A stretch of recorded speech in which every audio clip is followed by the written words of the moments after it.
There was an old adage that, I don't know where it came from, but beaver are bad.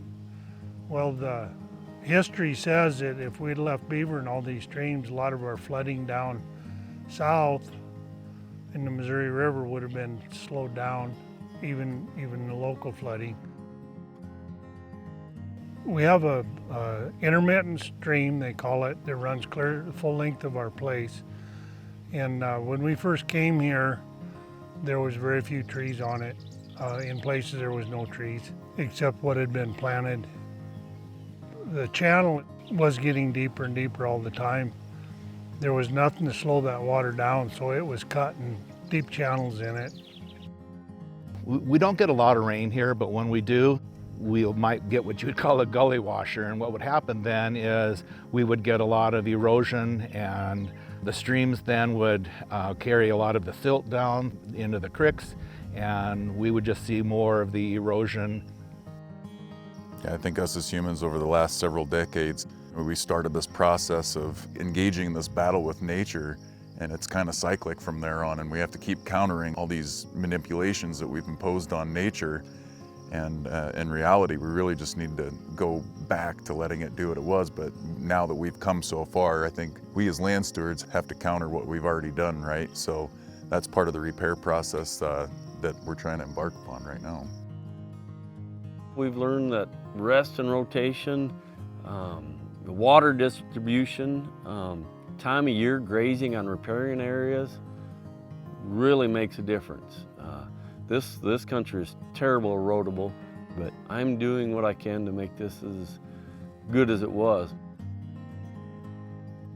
We acquired some more land.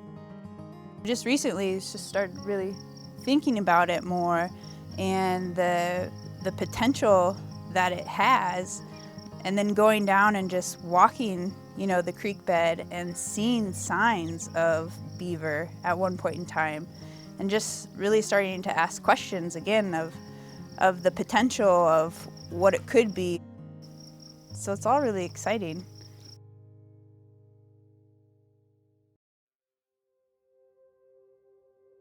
We've been working on riparian health projects and thinking about prairie streams over the last few years, and really just trying to think differently about what they provide and how we can care for them as they care for us too.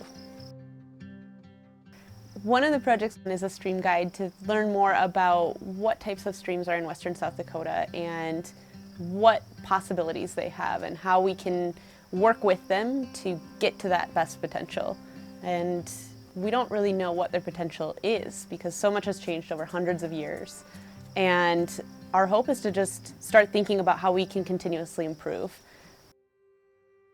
We are testing techniques that have been used in other parts of the western U.S., specifically beaver dam analog structures. And we've seen them work effectively in Colorado, Utah, and western Montana, but we really didn't understand how they would work here, where our systems are more flashy and more prone to drought.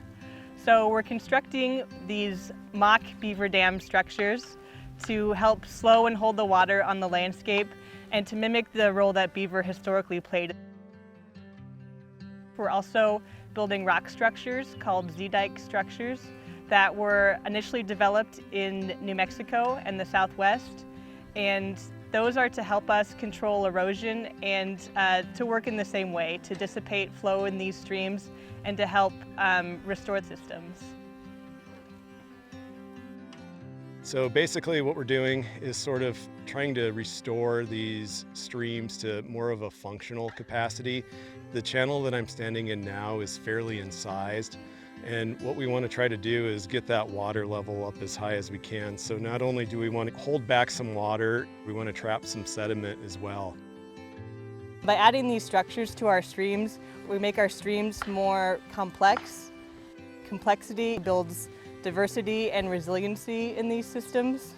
As these structures slow water down, they create more diverse habitat in the stream system. Ultimately, that creates areas that can benefit wildlife.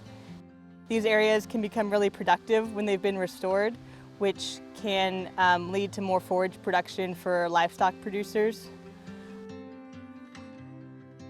I think a lot of times people tend to look at these streams out here in Western South Dakota and think, well, they're not worth much, they don't hold water, they don't have a ton of vegetation.